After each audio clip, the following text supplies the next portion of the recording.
Last year I finally got to sail my boat after a whole year of hard work, taking this 42-foot catamaran from a dilapidated, sunken mess to a barely functioning sailing boat. I was so desperate to have a summer of sailing that I didn't even build a boom, among many other things. This meant that I had terrible sail shape. It would just curl up and not really give the boat the power that she needed, and I didn't even have battens as well in the mainsail. Surprisingly though, we did hit over 10 knots at one point in some pretty strong wind, so it's going to be very interesting to see what this boat can do with a proper boom with a flattened out mainsail. I started work on this boom last year in the winter, making it to plans sent to me by Hannah Cabone, who co-designed this boat with James Warham. She hand drew some plans and I just followed those. So far I've just got the rough T shape of the boom by gluing and screwing hardwood strips to a long softwood plank and shaped it a little bit. I also managed to source a gooseneck joint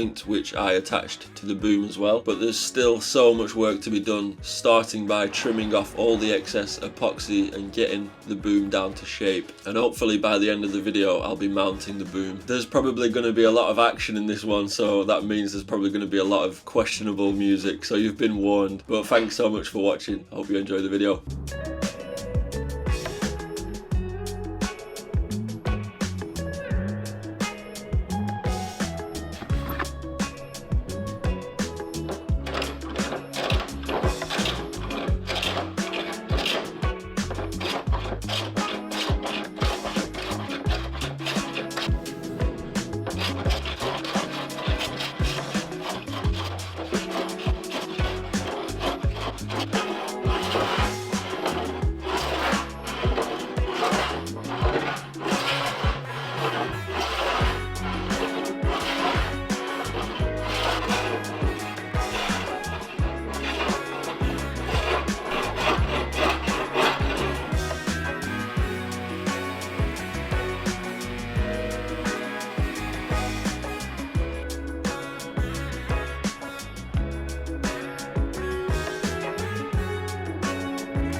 For these sort of epoxy and wood planing, I just use my old plane, and it's surprisingly good. It actually shaves off epoxy. It's obviously not good for the blade, but it's my backup one which I use for these sorts of jobs. Just sanded it down a little bit as well, and it's looking pretty flush. There's a few sort of depressions where when I've screwed in the side planks, they've just not quite lined up, so I will put a layer of fairing compound around the whole boom because there are little knots and little dips which need filling, and then of course I'm going to fiberglass it.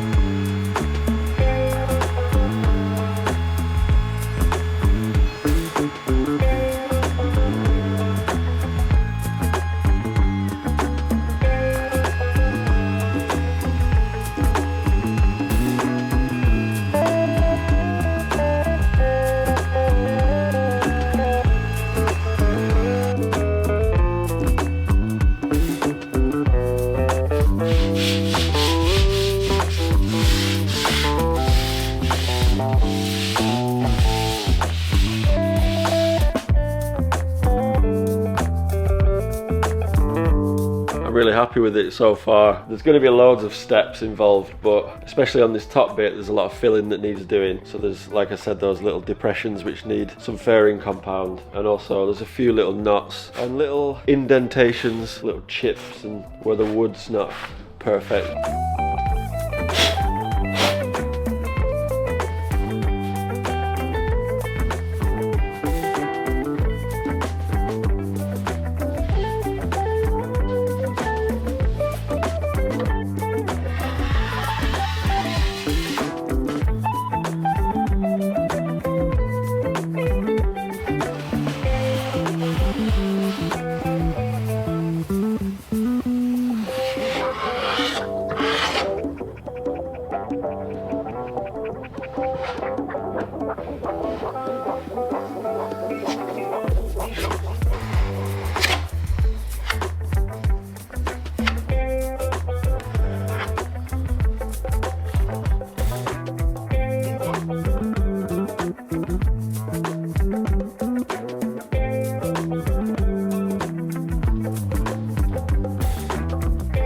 I waited too long and it just started steaming, smoking, and has gone into a solid lump.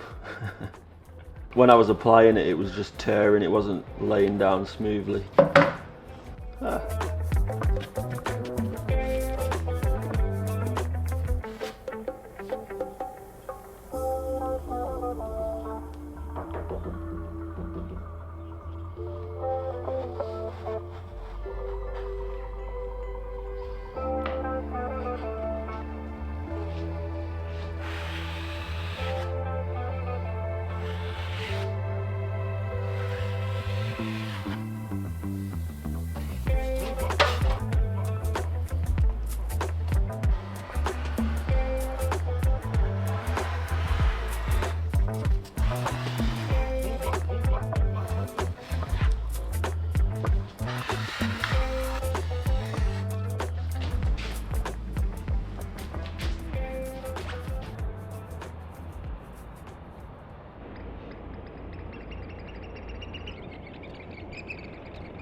This weather has just been amazing. I know I always talk about the weather, but it's unbelievable. It's the 7th of March and it's just like summer. Got my t-shirt on, don't feel cold at all.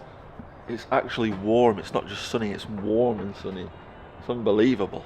Unbelievable. Anyway, my furring compound epoxy is set, so I'm just going to sand it down. There's a lot of little dinks and dings where the knots are. There's probably, I hope there's not too many knots in this, but I filled them anyway. It's really satisfying using the furring compound because it just goes into every little nook and cranny and it just flattens everything out. So I'm pleased.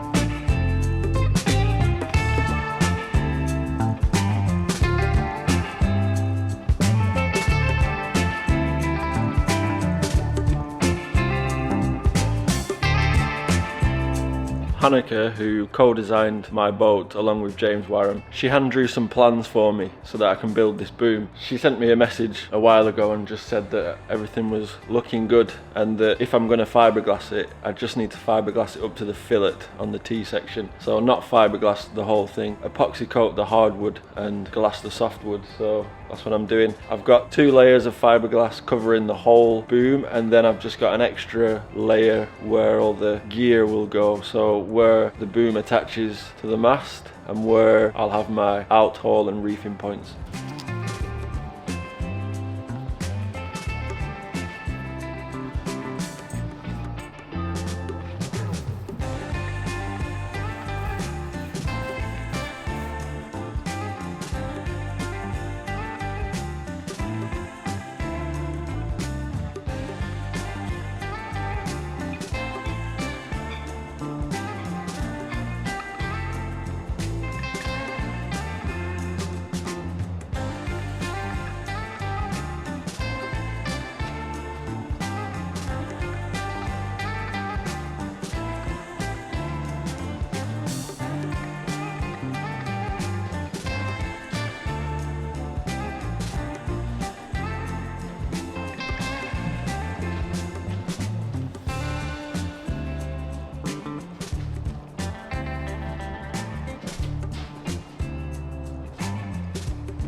That is such a satisfying job. But it's not fully set yet, it's not hard. It's still a little bit supple, but it'll be alright. It probably just needs a little bit longer to set. It's obviously set a little bit. Obviously I'm going to sand it all down, but I'll just wait till it's gone all nice and crispy. But I do have these holes which are for my reefing points and my out hole. I just need to get the right size pulley to fit inside. To actually buy one of these little wheels, I'm sorry I always mention the price of everything, but they're just so expensive on their own. So I have some old blocks. It's a shame to be cutting them up, but I think I'm going to cut them up, take out the little pulley or the wheel, which I'll put in for these little reefing points. Yeah, I saw some of these wheels priced at like 40 euros. Ridiculous prices. Pulleys and blocks, they're so expensive, but they're the type of thing that people just have lying around, and these ones have also been donated to me as well, so by a few different people, so thank you very much. Yeah, I'm going to cut them up and see if I can fit them in. I have to say, this really hurts to be doing, but I think I'm less likely to use these ones, these with the flat base. This one's quite old, so I don't mind too much. But look at this, like a classic gib. I'm not sure what material this is, but when I've spoken about them on the channel before, people say it's a really good material. Hey, and I do need blocks, but these are the perfect size for my boom. It's a very tough choice.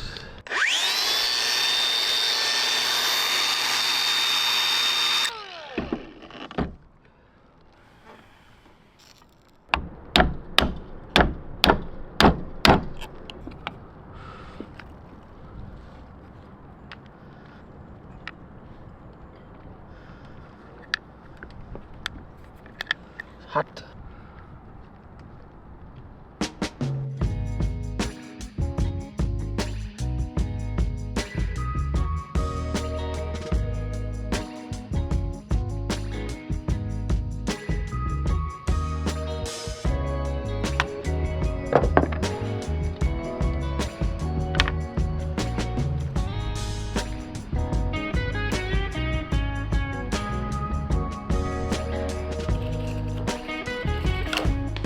Now it's fully cured.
These pulleys, which are for the reefing points, they're different sizes. So I have the big ones, they're going to be my main out haul and first reef. I've just had to make up some bushings out of different sized aluminium tubing to make them fit, and also the smaller ones are just a little bit too narrow, so obviously I've cut up a little piece of the bottle that I was using to flush my engine. So I'm just getting all my ducks in a row. I've also got the little clamps which will hold the reefing line, which I need to screw in. So I'm just trying to figure out exactly where to put them.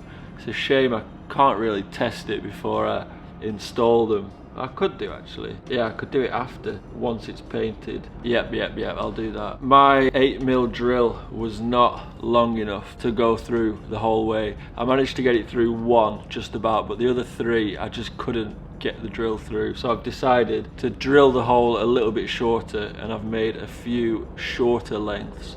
And I'll just jam it in and then I'll cap it off. You'll see what I do. On the plans that Hanneke drew for me, she said to put a piece of bar all the way through and then rivet it with washers on each side. So I'll do that with the one that I could get it all the way through.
So because it's cooled down a bit, I was using the fast setting epoxy and it was really difficult to paint it on. So I was actually just smothering it on with my hands, and it seems to have done the trick. And it's almost there now, so I've just, obviously, Hanneke said just to coat the hardwood in epoxy and then paint it. I just need this to properly set now. I'll sand it, add a coat of paint on it, and it's pretty much there. I do need to find a way of attaching the main sheet to the boom. I'm not quite sure how I'm going to do that, but I'm glad, because obviously using so much epoxy and putting these little rollers in, I was afraid that they might stick, but they do spin still, so that's good. I also put in a little fitting kind of for a topping lift as well, using Dyneema. I rounded off the corners so there's no chafe on the Dyneema. Obviously there'll be a bit of chafe, but it should be alright. I'll just keep my eye on it, and if it does chafe, just replace it when I can. But yeah, it's looking alright. It's definitely coming together.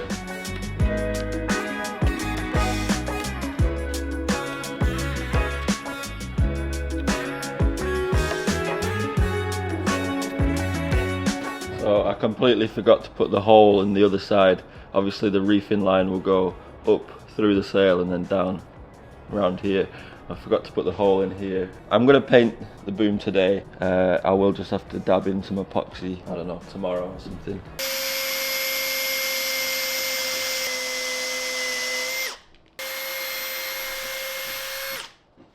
Just going to lightly sand and then put some epoxy paint on.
She's looking pretty good, pretty swanky, wouldn't you say? I just need to put a little bit of epoxy in those holes which hold the rope. It's a little bit windy today, but hopefully I can get the sail up tomorrow and attach the boom. So yeah, a little dab of epoxy today.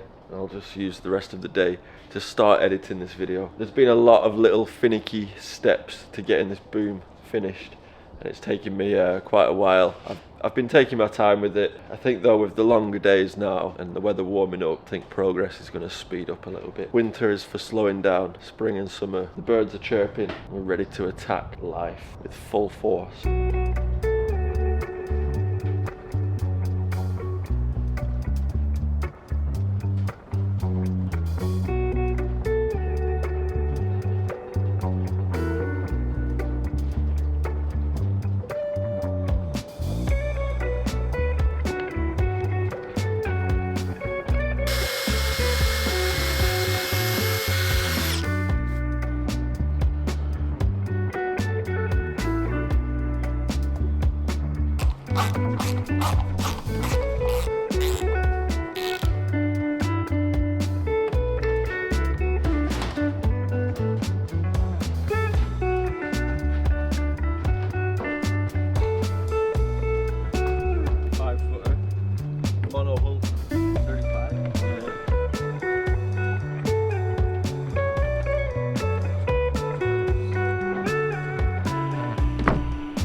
It's looking good. The topping lift and the main sheet attachment point is completely temporary. It just helps me to get everything set up. I'm really pleased the outhole, everything's right. Everything's been measured up properly, and yeah, the outhole, when I pull it tight, it pulls the sail out nicely. These clutches that I've used, I think that's what they're called. I don't know, they bite the rope, those things. This one, it's a little bit difficult to get in place. It works. I wonder if there was a better type of little rope grabber that I could have used, but yeah. We're gonna put the sail up and just measure out exactly where the gooseneck should be attached to the mast.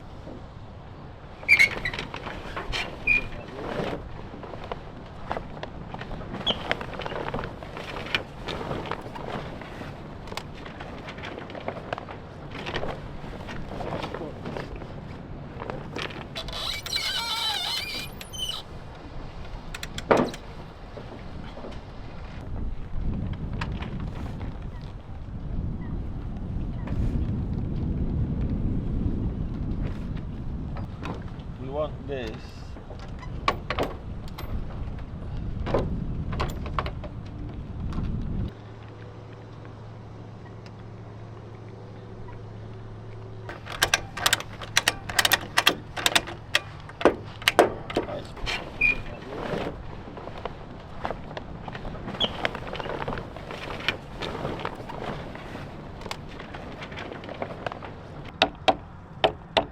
There we go.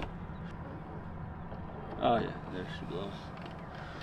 There she blows. So the boom's off, but we figured out exactly where the gooseneck should attach to the mast. I've got the perfect size rivets, really big and chunky mono rivets, which are basically made out of stainless steel, but I just don't have the heavy duty gun. They don't sell them in the local hardware shop, so I'm probably gonna have to order one online. But I do have some screws, so I'm thinking of just putting in the top and bottom 2 screws, pre-drilling the hole. These screws are proper heavy duty stainless ones, which should, if I do the pre-drill hole the right size, the flanges of the screw what do you say? The spiky bits in the screw will dig into the aluminium mast. If it doesn't work, then the thread, that's it. So the thread should bite into the aluminium mast, and if it doesn't really work too well, then I can always put these oversized rivets in once I get the gun. But we'll also see as well when I drill through the mast if there's enough clearance on the other side, on the inside of the mast, for the big pop rivets to actually fit.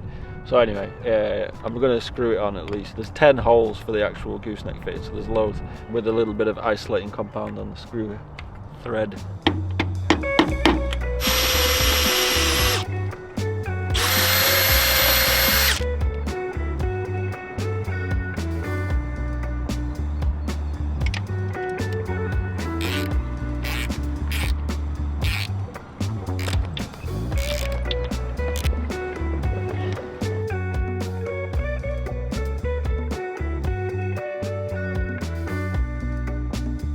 Very interesting. It was really difficult to get the screws in. I pre-drilled the hole pretty much to the diameter of the screw, excluding the threads. But yeah, it was difficult to screw in. I've mashed up the screw head, so it's going to be really difficult to get out. I'm not sure if my rivets are long enough to get through. It's really difficult to tell just how thick the mast is at this point, because it's at the point where the track is. I think there's a little bit more aluminium there. So I'm not sure exactly what the thickness is. I could try it with a rivet, but then I'd be drilling the hole a little bit too large for the screws. But let me know, like, is it okay to screw these sort of fittings onto the mast? Do people do that often? Like, I'm not sure. My inner forestay is done like this, with the screw into the mast. But a lot of people have said on my previous videos that riveting it on is actually the strongest way. So let me know. I'll look at the comments to this video and then I'll make my decision. I might have to screw it though. We'll see, we'll see. Feels solid though, but the force of the wind on the sails is going to be a lot stronger than just this. Yeah. It's not pretty, but it feels strong. Please let me know what you think. I don't know if those rivets will go all the way through the mast with it being so thick. Is screwing it okay? On the information sheet for that gooseneck, that it does tell you to screw it, so I don't know. Last week I was talking about a battery bank and got a lot of advice from you guys in the comments. It was pretty much 50-50. People are saying try them first, put a load on them, see if they hold the charge and they'll be worth it. Some people are saying that they're actually quite dangerous to have and potentially unreliable. I think what I'll do is just get the system set up so that I can either keep or just change the battery directly. So if I need to, I could potentially get a sponsor, I'm not sure. But yeah, so that boom's pretty much done. Hopefully I'll get it on, get it sorted, and then I can move on with the next things to do. Not quite sure what to tackle first. A lot of it's weather dependent. It's crazy how nice the weather is these last few days. So hopefully it'll hold out and I can get some proper work done. I know I'm always mentioning the weather, it must be really annoying. But yeah, it's mad. Like, it's t-shirt and shorts weather, so amazing. But yeah, thanks so much for everyone who's subscribed since the last video. I had quite a few new subscribers, a lot of comments and a lot of love for that last video, so thank you so much. I really genuinely appreciate just people watching. Well, a huge extra special thanks as well to my patrons, my coffee givers, people who give one-offs through super thanks on YouTube and PayPal. I know I say it every week, but I really appreciate it massively. I felt a little bit bad last week because I was mentioning my computer screen, how expensive it was to fix. Looking back at it, it kind of looked like I was begging for money, but I wasn't. It just derailed me a little bit. And yeah, thanks to you guys, patrons, PayPalers, coffee givers. This kind of things, I can take these things on the chin and it doesn't affect me too much, so thank you so much to you guys. The next video should be a good bit of work. I'm feeling more motivated. Like I said, the days are getting longer, the birds are chirping. It's time to get my ass into higher gear, out of my winter hibernation and into spring diligence mode. Thanks so much again for watching. See you in the next one. Bye bye.